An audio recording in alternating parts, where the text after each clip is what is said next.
Hey, Brian from SnakeBytes here. We're in the thick of colubrid egg production season. I spend several hours a day just going through and checking and pooling eggs. I want to take you on that journey. You're watching SnakeBytes.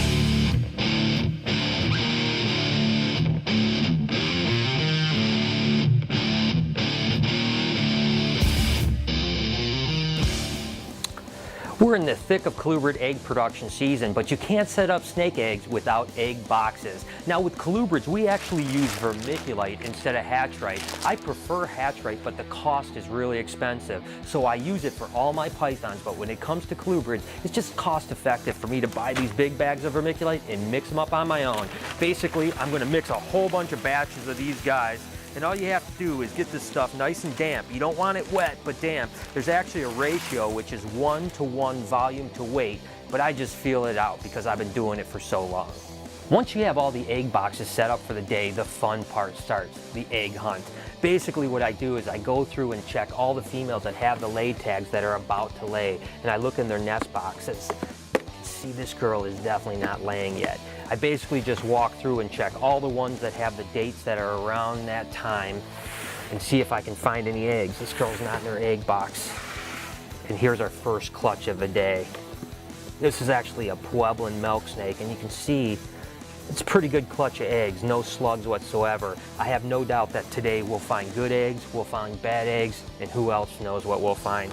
So I basically just take the female out, I take the eggs out, get everything set. Now I'm gonna go back through later and give her water and feed her today to try to gear her up for second clutches. But what I basically do is I count the eggs. There's 2, 4, 6, 8, 9 eggs in this clutch, and she's in aisle E, and she's the 7th animal. So I'm making sure that I'm marking E7 so I know exactly what female laid this clutch of eggs, and I'm marking down the amount of eggs and which animals bred to get them to me. Keeping records is very important this time of year because you gotta know what you're hatching when you start producing snakes. And hey, let's face it, if something really cool pops out, you want to make sure you know which animal's bred to produce that really cool animal. So after marking that down in my box here, I'll go ahead and mark down the exact same thing on the box so that I can again know exactly what eggs go to my record book here. It's 176, and that's female E7. It's a Pueblan. It's bred to a male Pueblan in the same row, and there's 9 eggs. That's basically the setup. Now I just got to keep going through over and over again. The last thing I do with that animal is I put a dot on her and I put the date. Today is 5/17, which basically means that's when she laid. She'll probably lay a second clutch in about 6 weeks from now. So what I'll do is I'll feed her today, start breeding her in about a week, and hopefully get some more eggs in about a month. So let's move on. What was the first snake Brian ever produced as a kid? A. Burmese python. B. Corn snake. C. Garter snake. Answer with a comment and keep watching to see if you're right.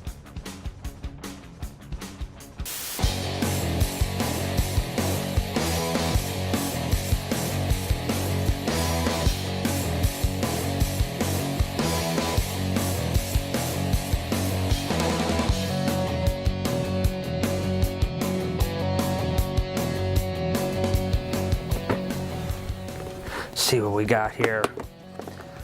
As you can see, things don't always go perfectly with eggs, and although this is a perfectly good clutch, you can see one of the eggs actually broke while she laid it. You can see right there, and see all this. This is actually albumin that has leaked onto those eggs.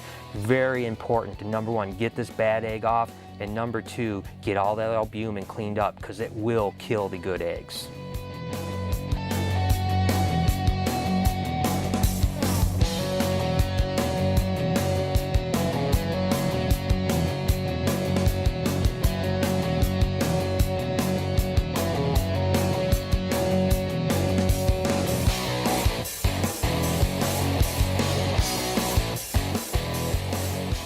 As you can see, the eggs are stuck together, and there's really one simple reason for that, is with snake eggs, there's actually an air bubble where they can breathe, and it's attached to the top. Unlike chicken eggs that need to roll, if a snake egg rolls, it'll actually drown, which leads me to this. This egg wasn't attached. I have no idea if the embryo has been rolled or not, so it's off to the dark room. All you need is the egg, a good flashlight, and a dark room. All you have to do is put the flashlight up to the egg, and as you can see, there's that red dot at the very top with a network of veins. That's actually the air bubble where it needs to breathe, and that needs to be facing top. Keep in mind, you don't want the flashlight to be on the egg for too long. It will heat up the egg and kill the embryo.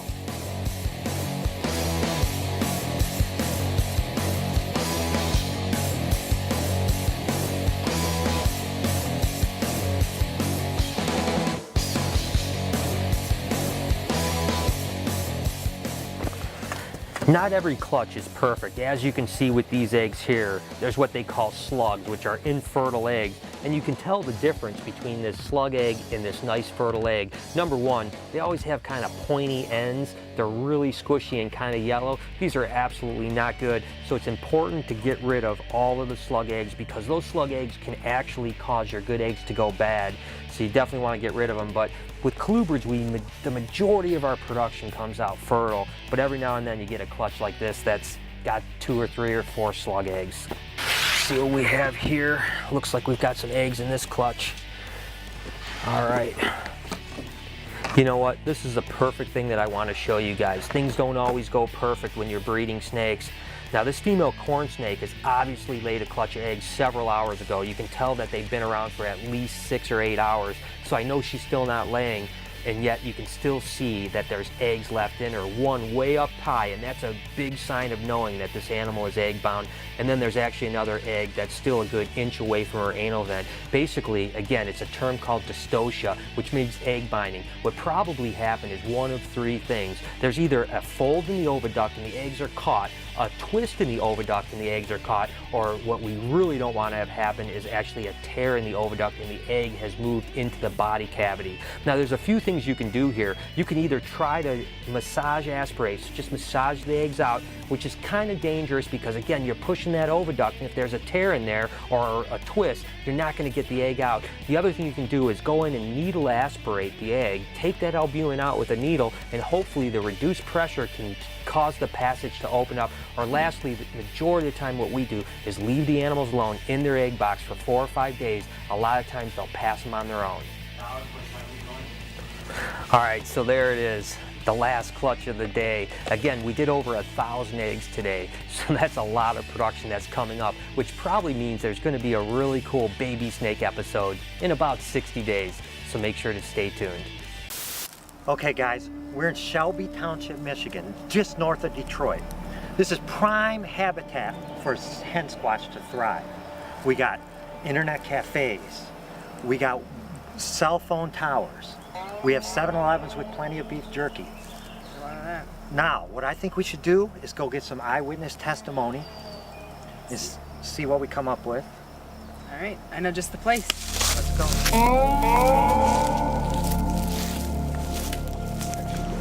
We're here at the Shelby Township 7-Eleven where there's been some hen squatch sightings nearby, and I'm talking to one of the employees here to see, have you ever heard of the hen squatch? Oh yeah, definitely. Who hasn't?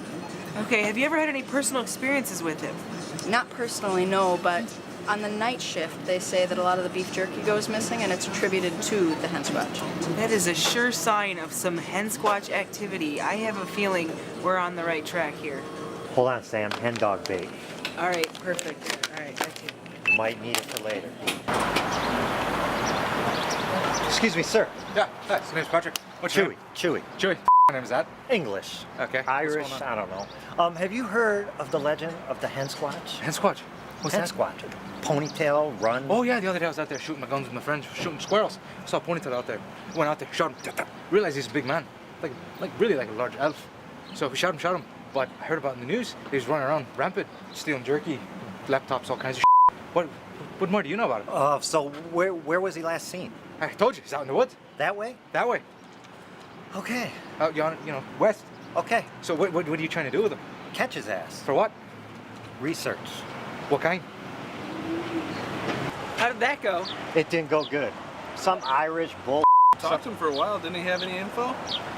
No, he said blah, blah, blah, blah, blah, blah. I don't know, but I feel like some Lucky Charms and let's go look for a pot of gold or All right, something. all right, fine, come on. I'm going nuts here. Okay, we're here at BHB. We've heard that it's a hot spot for hen squatch activity. So we're gonna set some traps and see if we can't attract him and find any evidence of him being around. We got a laptop. Hopefully that'll draw him out. Some beef jerky. We're really hoping to find a hen squatch here today. We're definitely gonna find one here. There's been so many reports of it. Oh, I can't wait to use my new calls. Look, What? look. Whoa, whoa, whoa, What is whoa, that? whoa. It's a hair tie. Use the glove, use the glove. Maybe that's from the hen squatch? It's gotta be. You got your tweezers? No, here. I got an evidence bag though. There. Stick it in there.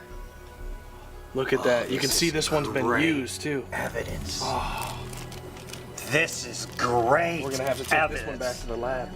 Yes. I think there's a good spot to set up. Oh, yes. Yeah, Put definitely. the laptop Here. down. I'm gonna open up the beef Wait, jerky. listen here. Here, let me get some aroma in here. Yeah, get it like wafting out. Hand squatch right. loves this. All right, Loves let's go it. take a look around and we'll Next leave to that some here and snakes. we'll see if that'll Let's go attract do some him, too. calls. Yeah. All right. There's two distinctive calls for the hand squatch. One is when he's looking at an animal and he sees it and he gets excited. He goes, woo! Two is his distress call, the lorry call. We're going to try both of them and see if we get any action. Josh, you want to start out with the excitement call? Yeah, let's do this. Woo! Hear anything? I don't hear anything. Do it again. Do Woo! Okay, let me try the lorry call. You really sound distressed. Yeah.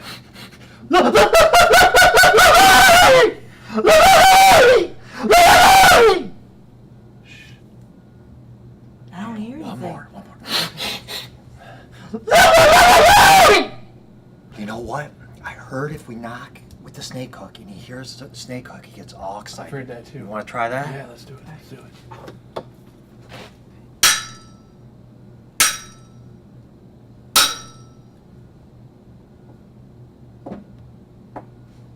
You guys hear that? What was I thought that? I heard Wait, one. do it. Hold on, one do more it time. again. Do it one more time.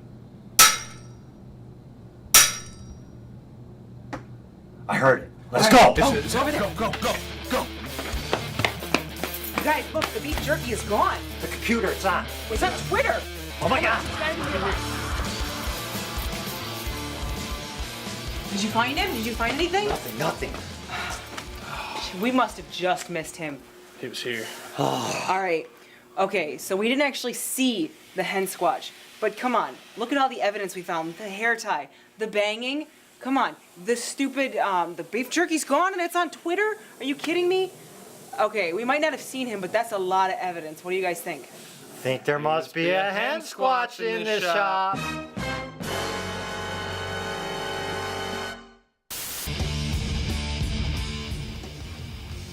Obviously, watching Brian, you can tell that this is his true passion in life. He loves what he does, working with snakes, and a lot of us share that with him. We all really like working with snakes here. I want to know, what's your true passion in life? What is your dream career? Let us know and leave a comment below. So there it is. I hope you guys enjoyed the show. We put over 1,000 eggs down today, and tomorrow it all starts over again. If you want to follow how our adventures go here, make sure to hit us up on Facebook or Twitter at SnakeBytesTV and stick around for my favorite comments of the week. Until next time, you've been watching Snake Bites.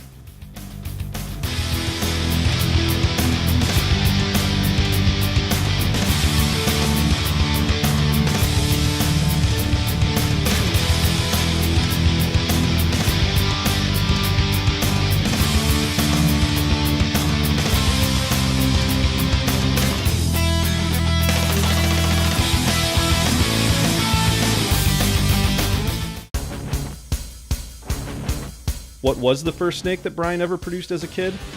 If you guessed B, corn snake, you're correct. If you got it wrong, well, maybe watch some other episodes.